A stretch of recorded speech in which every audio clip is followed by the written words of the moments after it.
Mga kababayan, nung taong 1942 sa kalagitnaan ng World War II ay mayroong isang matinding kaso na nangyari sa Amerika at magpahanggang ngayon hindi pa rin nasosolve ng mga matatalinong Amerikano ang misteryo sa likod ng kasong ito. Ito ang kaso ng biglaang pagkawala ng dalawang sundalong Amerikano nang sila ay lumipad sa ere gamit ang bagay na yan. To give you the brief context of the story, nung araw na mangyari ang insidente, naka-assign ang dalawang sundalong Amerikano na ito na i-check ang kanilang lugar.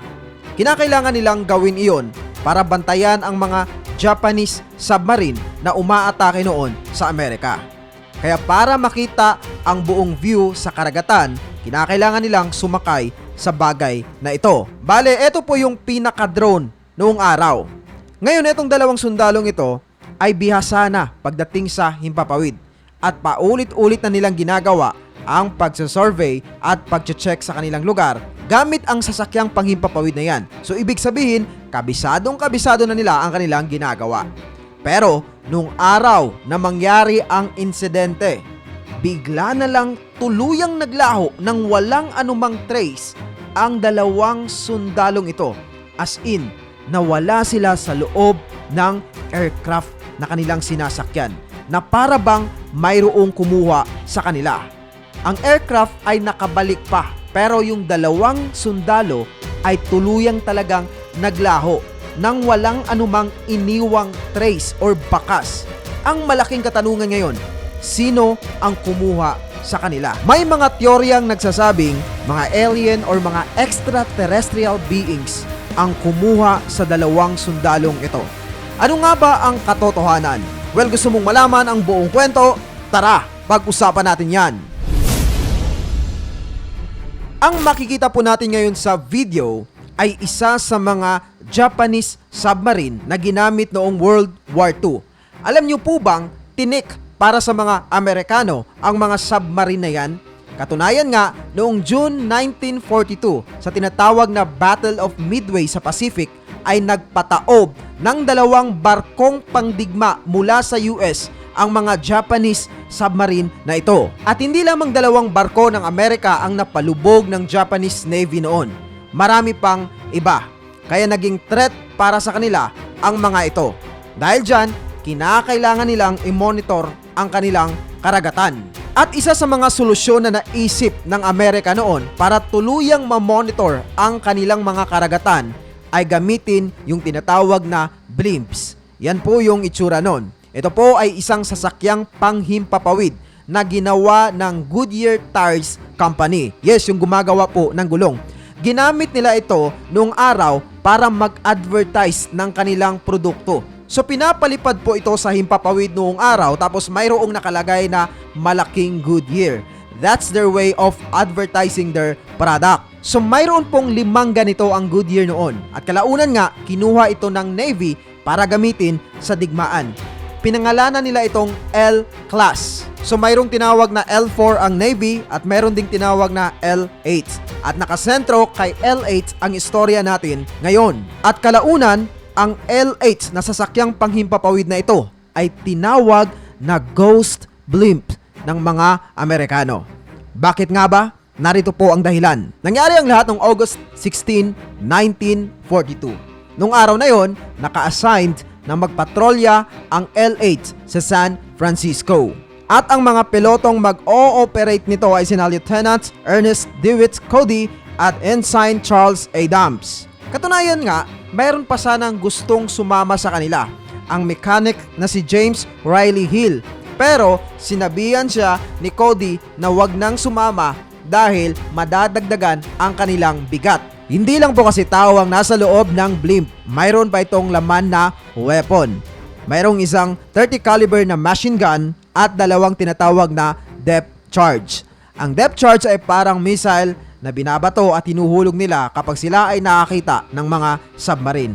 At syempre, pinapasabog o sinisira nito ang naturang submarine. So pagsapit ng alas 6 ng umaga nung araw na yon, ay lumipad ang dalawang piloto mula sa Treasure Islands, San Francisco at hindi nila kasama ang kanilang mekaniko. At nung araw na iyon ay naka-schedule po ang mga ito na ikutin ang mga sumusunod na lugar: Farallon Islands, Point Reyes, Montara, pabalik sa Golden Gate Bridge. At sa first hour ng kanilang paglipad ay wala namang nangyaring aberya. Everything is clear and smooth. At pagsapit ng 7:38 ng umaga, tumawag ang mga piloto.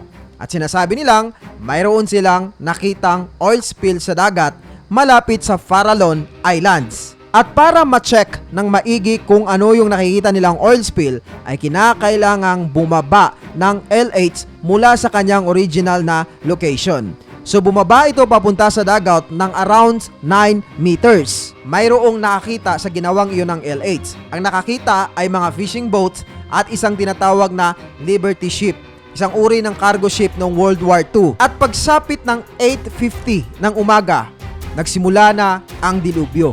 Hindi na makontakt ang mga piloto sa loob ng LH. At pagsapit ng alas 9 ng umaga ay nag-iba na ang direksyon nito. Hindi na tumugma sa direksyon na dapat niyang tatahakin. Bigla itong lumipad pataas at papunta sa east side. Ito ay opposite direction sa kanyang original na tatahakin. At nang ito nga ay makarating sa itaas, tuluyan po itong naglaho sa paningin ng mga tao. As in, hindi na nila nakita. At pagsapit ng alas 11 ng umaga, sa halos 2 oras na pagkawala, ay biglang nagpakita muli ang LH. At nagpakita nga ito sa lugar na tinatawag na Ocean Beach. Nang masaksihan ng mga tao ang LH, nakita nila na pababa raw ito ng pababa papunta sa dagat. At sa mga panahon na yon, mayroong 2 mangingisda na nasa dagat. Ngayon, nung makita nilang pababa ng pababa ang LH papunta sa dagat, pinuntahan nila ito at hinila nila. At habang hinihila nga po nila ito, ay sinubukan nilang silipin kung anong meron sa loob. At sila ay nagulat sa kanilang nasaksihan dahil wala ng piloto sa loob ng LH. Sinubukan ng 2 mangingisda na pababain ang LH sa dagat gamit yung lubid. Pero hindi nila kinaya ang puwersa nito. Hanggang sa lumipad muli ang LH at ito ay tumama sa bangin. At nang ito ay tumama sa bangin, nasira ang ilang mga parts nito, partikular yung starboard propeller, at nahulog ang isang depth charge hanggang sa ito ay nag-release ng helium gas. Kalaunan ito ay lumipad ng lumipad pa at nakita sa isang Olympic club na nasaksihan ng maraming tao. At sa dulo, ito ay bumagsak sa isang bahay. At napag-alaman po na dahan-dahan lamang ang pagbagsak nito. As in, hindi ganun kalaki ang kanyang naging damage. At kung mayroon mang piloto or crew sa loob, ay pwede pa silang mabuhay. Pero nang puntahan ng mga pulis at ng otoridad ang pinagbagsakan nito, wala talaga silang nakitang 2 piloto. As in, tuluyang naglaho ang 2 sundalo. At dahil dyan, nagkaroon po ng investigasyon. At isang teorya ang lumabas. Sinasabing baka tumalon ang 2 iyon sa dagat. Kalaunan, nabara ang teoryang iyon dahil imposibleng mangyaring sila ay tumalon dahil nasa loob pa ng LH ang 3 parachutes at isang rubber life raft. So hinanap ng hinanap ang 2 sundalong ito at pinalalim ang pag-imbestiga. Pero wala talagang natagpuan ang mga Amerikano. At pagsapit ng taong 1943, idineklara na silang patay. At paglipas po ng halos 80 years ay hindi pa rin nasusolve ng mga Amerikano ang misteryo sa likod nito. At dahil dyan, umusbong ang napakaraming teorya. At 3 sa mga teoryang ito ay paborito ng mga tao. Una, sinasabing nawala ang 2 sundalo dahil sila ay kinuha ng mga extraterrestrial beings or mga alien. Dahil napakalinis daw ng kanilang pagkawala, as in walang nakitang bakas. Pangalawa, kinuha ang mga iyon ng mga Japanese soldier dahil ito ay nangyari noong World War II. At pangatlo, maaring ang 2 ito ay naaksidente. At sinasabi nga ng teoryang ito na maaring nasiraan ang LH noon. At dahil hindi nila kasama ang mekaniko, napilitan ang isang piloto na ayusin ang nasirang parte.